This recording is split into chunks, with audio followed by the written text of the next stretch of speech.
ಭಾರತ ಚುನಾವಣಾ ಆಯೋಗದ ನಿರ್ದೇಶನದಂತೆ ಚಿಕ್ಕಬಳ್ಳಾಪುರ ವಿಧಾನಸಭಾ ಕ್ಷೇತ್ರದಲ್ಲಿ ಮತದಾರರ ಪಟ್ಟಿಯ ವಿಶೇಷ ಸಮಗ್ರ ಪರಿಷ್ಕರಣೆ ಕಾರ್ಯಕ್ಕೆ ಜಿಲ್ಲಾಧಿಕಾರಿ ಪ್ರಭು ಚಾಲನೆ ನೀಡಿದರು. ತಾಲೂಕಿನ ಅಡವಿ ಗೊಲ್ಲವಾರಹಳ್ಳಿ ಗ್ರಾಮದಲ್ಲಿ ನಡೆದ ಕಾರ್ಯಕ್ರಮದಲ್ಲಿ ಹಿರಿಯ ಮತದಾರರನ್ನು ಸನ್ಮಾನಿಸುವ ಮೂಲಕ ಅಭಿಯಾನ ಆರಂಭಿಸಲಾಯಿತು.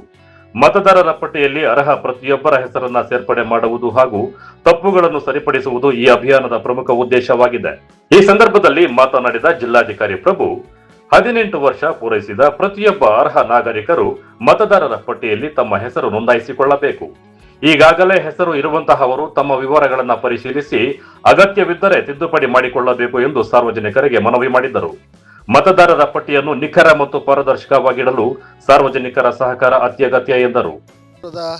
ಸಮಸ್ತ ಮತದಾರರ ಬಂಧುಗಳಿಗೆ SIRನಲ್ಲಿ ನೋಂದಾಯಿಸಿಕೊಳ್ಳಿಕ್ಕೆ ಸಿದ್ಧವಾಗಿರ್ತಕ್ಕಂಥ ಎಲ್ಲ ಮತದಾರ ಬಂಧುಗಳಿಗೆ ನನ್ನ ನಮನಗಳನ್ನು ತಿಳಿಸ್ತಾ, ವಿದ್ಯುಕ್ತವಾಗಿ ಇವತ್ತು SIRನ್ನು ಮನೆ ಮನೆಗೆ ನಮ್ಮ ಬೂತ್ ಮಟ್ಟದ ಅಧಿಕಾರಿಗಳು ಭೇಟಿ ನೀಡಿ ಗಣತಿ ನಮೂನೆಯನ್ನು ನೀಡಿ ಅದನ್ನು ಪರಿಪೂರ್ಣವಾಗಿ ಅದರ ಮಾಹಿತಿಗಳನ್ನು ತುಂಬಿ ಸಹಿಯೊಂದಿಗೆ ಅಥವಾ ಹೆಬ್ಬೆಟ್ಟಿನ ಗುರುತಿನೊಂದಿಗೆ ಮತದಾರರಿಂದ ಆ ನಮೂನೆಗಳನ್ನು ಪಡೆದು ಅದನ್ನು ತಂತ್ರಾಂಶದಲ್ಲಿ ಅಳವಡಿಸುವಂಥ ಒಂದು ಮೊದಲನೇ ಹಂತದ ಗಣತಿ ನಮೂನೆಯ ಆಧಾರದ ಮೇಲೆ ನೋಂದಣಿ ಮಾಡ್ತಕ್ಕಂಥ ಒಂದು ಪ್ರಕ್ರಿಯೆಗೆ ನಾವು ಚಾಲನೆಯನ್ನು ಕೊಟ್ಟಿದ್ದೇವೆ.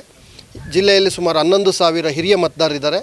ಮೊದಲನೇ ದಿನ ಎಲ್ಲ ಹಿರಿಯ ಮತದಾರರಿಗೆ ನಾವೇ ಮನೆ ಮನೆಗೆ ಹೋಗಿ ಆ ಹಿರಿಯ ಮತದಾರರನ್ನು ನೋಂದಣಿ ಮಾಡಬೇಕು ಅಂತಕ್ಕಂಥ ಒಂದು ವಿಶೇಷ ಸಂಕಲ್ಪ. ಜಿಲ್ಲೆಯ 5 ವಿಧಾನಸಭಾ ಕ್ಷೇತ್ರಗಳಲ್ಲಿ 8 ತಾಲೂಕುಗಳಲ್ಲಿ ಎಲ್ಲ ಹಂತದ ಅಧಿಕಾರಿಗಳು, ನೋಂದಣಾಧಿಕಾರಿಗಳು, ಸಹಾಯಕ ನೋಂದಣಾಧಿಕಾರಿಗಳು, ನೋಡಲ್ ಅಧಿಕಾರಿಗಳು, BLO ಮೇಲುಸ್ತುವಾರಿ ಅಧಿಕಾರಿಗಳು, BLOಗಳು ಮತ್ತು ನಮ್ಮ ಎಲ್ಲ ಪಂಚಾಯಿತಿ ಸಿಬ್ಬಂದಿ, ಕಂದಾಯ ಇಲಾಖೆ ಎಲ್ಲ ಹಿರಿಯ ಅಧಿಕಾರಿಗಳು, ಗ್ರಾಮ ಮಟ್ಟದ ಅಧಿಕಾರಿಗಳು, ಈ ರೀತಿ ಎಲ್ಲರೂ ಸೇರಿ ಈ ಒಂದು ಕೆಲಸವನ್ನು ಈಗಾಗಲೇ ವಿದ್ಯುಕ್ತವಾಗಿ ಪ್ರಾರಂಭ ಮಾಡಿದ್ದಾರೆ. ನಾನು ಕೂಡ ಈ ಹಳ್ಳಿಗೆ ಬಂದು, ಗೊಲ್ಲಹಳ್ಳಿಗೆ ಬಂದು, ಅಡವಿ ಗೊಲ್ಲಹಳ್ಳಿಗೆ ಬಂದು ಇವತ್ತು ವಿದ್ಯುಕ್ತವಾಗಿ 4 ಹಿರಿಯ ನಾಗರಿಕರನ್ನು ಈಗ ನೋಂದಣಿ ಮಾಡಿದ್ದೇವೆ. ಅವರೆಲ್ಲರಿಗೂ ಕೂಡ ಶತಾಯುಷಿಗಳು, ಅವ್ರಿಗೆ ಗೌರವ ಕೊಟ್ಟು ಅವ್ರಿಗೆ ಅಧಿಕೃತವಾಗಿ ಕರಡು ಮತದಾರರ ಪಟ್ಟಿನಲ್ಲಿ ಇರುವಂತೆ ನಾವು ನೋಂದಣಿಯನ್ನು ಮಾಡಿದ್ದೇವೆ. ಸೊ ನಾನು ವಿನಂತಿ ಮಾಡ್ಕೊಳ್ಳೋದು, ಇದು ಭಾಳ ಸುಲಭವಾದಂಥ, ಬರೀ ಒಂದು ನಮೂನೆ ಕೊಟ್ಟರೆ ನೀವು ಮತದಾರರ ಪಟ್ಟಿನಲ್ಲಿ ಸ್ಥಾನವನ್ನು ಪಡಿತೀರ ಅಂಥ ಒಂದು ಸುಲಭವಾದಂಥ ಒಂದು ವಿಧಾನ.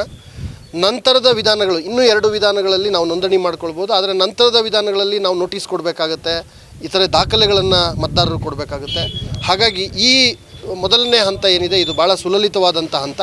ಹಾಗಾಗಿ ಈ ಹಂತದಲ್ಲಿ ಎಲ್ಲರೂ ನೋಂದಣಿ ಮಾಡಿಕೊಳ್ಬೇಕು. ಹಾಗೂ ಜಿಲ್ಲೆಯಲ್ಲಿ ಈಗಾಗಲೇ ಇರ್ತಕ್ಕಂಥ ಮತದಾರರಲ್ಲಿ ನಾವು 97% ಮತದಾರರನ್ನು ಈಗಾಗಲೇ ನಾವು ಮ್ಯಾಪಿಂಗ್ ಮಾಡಿದ್ದೀವಿ. ಈ ಪ್ರಕ್ರಿಯೆ ಪ್ರಾರಂಭ ಮಾಡೋದಕ್ಕಿಂತ ಮುಂಚೆನೇ ನಾವು ಅವರು 2002ರಲ್ಲಿ ಎಲ್ಲಿದ್ದರು, ಆ ಕುಟುಂಬದಲ್ಲಿ ಅವರು ಈಗ ಎಷ್ಟು ಈಸಿಯಾಗಿ ಅವ್ರನ್ನ ಮಾಡ್ಬೋದು, ಎಲ್ಲ ವಿಷಯಗಳನ್ನು ನಮ್ಮ BLOಗಳು ಹಿಂದೆಯೇ ಅದಕ್ಕೆ ಪೂರ್ವ ಸಿದ್ಧತೆಗಳನ್ನು ಮಾಡಿಕೊಂಡಿರೋದ್ರಿಂದ ಭಾಳ ಸುಲಭವಾಗಿ ಸುಲಲಿತವಾಗಿ ಈ ಪ್ರಕ್ರಿಯೆ ಆಗುತ್ತೆ ಅನ್ನೋ ಆಶಾಭಾವನೆ ನಮ್ಮದು. ಸೊ ಮತ್ತೊಮ್ಮೆ ತಮ್ಮ ಮೂಲಕ ಜಿಲ್ಲೆಯ ಎಲ್ಲ ನಾಗರಿಕರಿಗೆ ಪ್ರಜಾಪ್ರಭುತ್ವದ ಬುನಾದಿ ಚುನಾವಣೆಗಳು ಮತದಾನ ಹಾಗೂ ಆ ಮತಪಟ್ಟಿಯಲ್ಲಿ ತಮ್ಮ ಹೆಸರಿರ್ತಕ್ಕಂಥದ್ದು, ಆ ಒಂದು ಕೆಲಸಕ್ಕೆ ತಾವೆಲ್ಲ ಕೈ ಜೋಡಿಸಬೇಕು. ಸ್ವಯಂ ಪ್ರೇರಿತವಾಗಿ ನಮ್ಮ ಬೂತ್ ಮಟ್ಟದ ಅಧಿಕಾರಿ ತಮ್ಮ ಮನೆಗೆ ಬಂದಾಗ ಎಲ್ಲ ಸಹಕಾರವನ್ನು ಕೊಟ್ಟು ನೋಂದಣಿಯನ್ನು ಮಾಡಿಕೊಳ್ಬೇಕು ಅಂತೇಳಿ ವಿನಂತಿಸ್ತೇನೆ. ಕಾರ್ಯಕ್ರಮದಲ್ಲಿ ಜಿಲ್ಲಾ ಪಂಚಾಯಿತಿ ಮುಖ್ಯ ಕಾರ್ಯನಿರ್ವಹಣಾಧಿಕಾರಿ ನವೀನ್ ಭಟ್, ತಹಶೀಲ್ದಾರ್ ರಶ್ಮಿ, ತಾಲೂಕು ಪಂಚಾಯಿತಿ ಕಾರ್ಯನಿರ್ವಹಣಾಧಿಕಾರಿ ಶ್ರೀನಿವಾಸ್ ಸೇರಿದಂತೆ ವಿವಿಧ ಇಲಾಖೆಗಳ ಅಧಿಕಾರಿಗಳು ಭಾಗವಹಿಸಿದ್ದರು. ಮತದಾರರ ಪಟ್ಟಿಯ ಪರಿಷ್ಕರಣೆ ಕಾರ್ಯವನ್ನು ಯಶಸ್ವಿಗೊಳಿಸಲು ಅಧಿಕಾರಿಗಳು ಹಾಗೂ ಸಿಬ್ಬಂದಿ ಮನೆ ಮನೆಗೆ ತೆರಳಿ ಮಾಹಿತಿ ಸಂಗ್ರಹಿಸುವ ಕಾರ್ಯವನ್ನ ಕೈಗೊಳ್ಳಲಿದ್ದಾರೆ. ಒಟ್ಟಾರೆ ಮುಂಬರುವ ಚುನಾವಣೆಗಳನ್ನು ಗಮನದಲ್ಲಿಟ್ಟುಕೊಂಡು ಚಿಕ್ಕಬಳ್ಳಾಪುರ ವಿಧಾನಸಭಾ ಕ್ಷೇತ್ರದಲ್ಲಿ ಮತದಾರರ ಪಟ್ಟಿಯ ವಿಶೇಷ ಸಮಗ್ರ ಪರಿಷ್ಕರಣೆ ಕಾರ್ಯಕ್ಕೆ ಜಿಲ್ಲಾಡಳಿತ ಚಾಲನೆ ನೀಡಿದ್ದು, ಅರ್ಹ ಮತದಾರರು ಈ ಅವಕಾಶವನ್ನು ಸದ್ಬಳಕೆ ಮಾಡಿಕೊಳ್ಳುವಂತೆ ಮನವಿ ಮಾಡಲಾಗಿದೆ. ಕ್ಯಾಮರಾ ಪರ್ಸನ್ ಪ್ರವೀಣ್ ಜೊತೆ ಕಳವರ ಅರುಣ್, MMT ನ್ಯೂಸ್, ಚಿಕ್ಕಬಳ್ಳಾಪುರ.